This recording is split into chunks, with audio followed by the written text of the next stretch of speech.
بسم الله الرحمن الرحيم.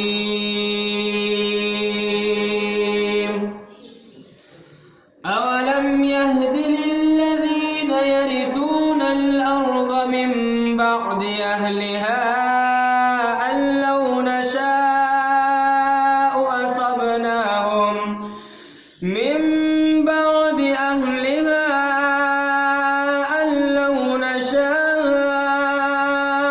أصبناهم بذنوبهم ونطبع على قلوبهم فهم لا يسمعون. تلك القرى نقص عليك من أنبائها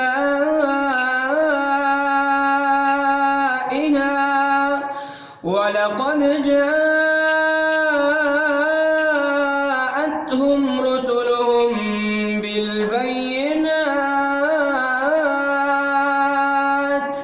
فما كانوا ليؤمنوا بما كذبوا من قبل كذلك يطبع الله على قلوب الكافرين. وما وجدنا لأكثرهم من عهد وإن وجدنا أكثرهم لفاسقين. ثم بعثنا من بعدهم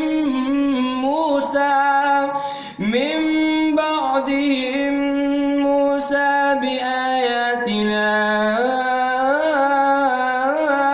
إلى فرعون وملئه فظلموا بها فانظر كيف كان عاقبة المفسدين.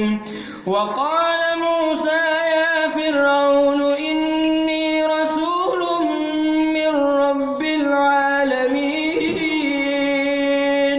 حقيق على